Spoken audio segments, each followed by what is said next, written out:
Hello and welcome back to the Science of Habit Change. I am Dr. Julie Wilkening, and we just talked about in the previous video how habit change can be a slow process or a fast process.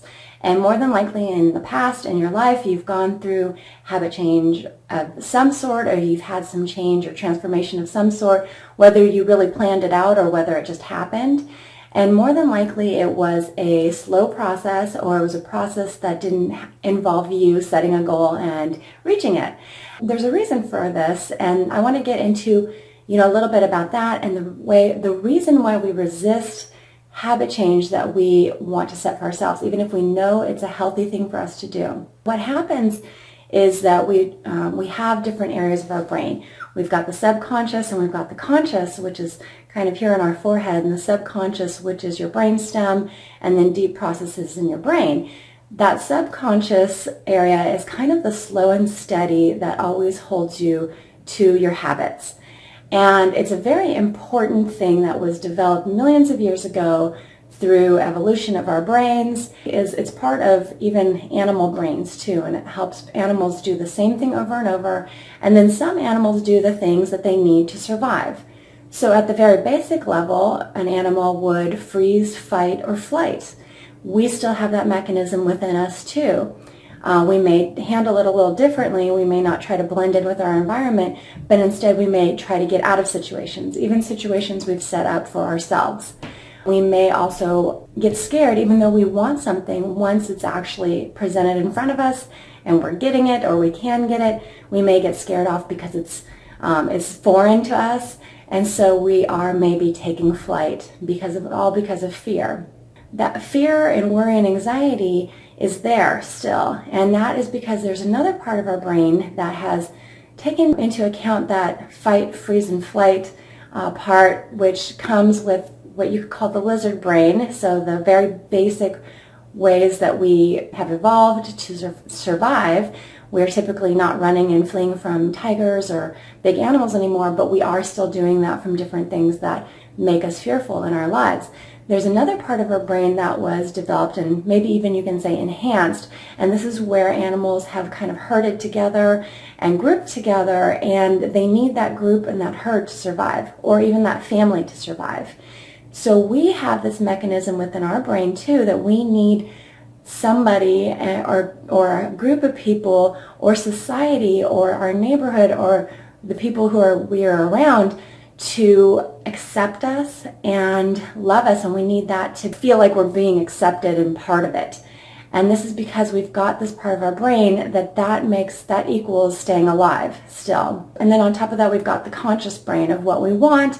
It has no ties to needing anybody else. It has no ties to worrying about fear. It's kind of our connection to God and spirit, and that is the very human conscious brain where we think, where we consciously make decisions. And again, that's not where we make our habits. We need that deep layer to take in these new habits we want if we want to have weight loss, and if we want to be more fit, if we want to do better with the steps and skills to grow our business or our relationships into something that's more fulfilling, then we need to incorporate that steady state, deep level of new habits and new changes that all equal up to success. So the reason why we resist changes, or why we may have become who we are today, not because we've consciously wanted it, but it's because our environment or the people around us have steered us in a way,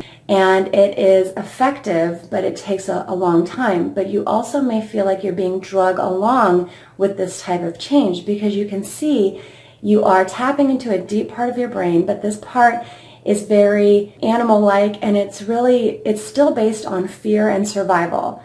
So it's really not getting you to where you want to be and making the decisions that you feel are right for you. The importance of that, even when it comes to your health and your wellness and your fitness and what you're doing on a daily basis, is things don't work if you don't enjoy them. Really, you resist what you don't enjoy, even if everybody else is doing it, and even if you feel like you're safe and you are in the right spot, because socially everything is good. If you are not getting the results that you want, losing weight, growing more in your personal professional life, or getting new habits that are serving you well, then that environment may not be enough. You may need to start following your divine-led gifts and your needs of what comes next. So you will deeply resist making change if you are following fear, even though these are deep-set core brain tendencies is to follow fear, to keep survival intact. We were built differently, and that is to have a very conscious brain, to want something more, and sometimes that something more is, and most of the times, it's very unique to you.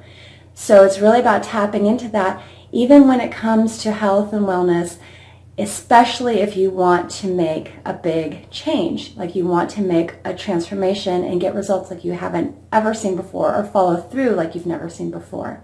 One of the keys to doing this is tapping into your creativity and playing. So the fearful mechanism deep in your brain has nothing to do with playing and creativity. That's only about survival. When you start playing with different skills or trying things on, trying a different way of doing things, it's almost like a gift when you can find that new thing to plug into what you're already doing, and it's a playful thing, it's something you're trying. You get to see if you like it, if it works for you. And the thing that you're doing when you're playing and you are trying something on and you're aware of this is that you are shutting down that fear mechanism, shutting down that critter and lizard brain that are just going to work to have you following the crowd no matter what and not getting what you want, and start turning on that very above down, inside out energy to have you getting what you want. You can think about what you are doing in your day-to-day basis and just easily start plugging in something that somebody else is doing so you can play with it and see how it works for you. In the next video, I'm going to go over why advice doesn't work, so why other people telling you what to do doesn't work, and why maybe your advice is not working for other people. If you want to impact others, which may be your loved ones, it may be also for your professional relationships.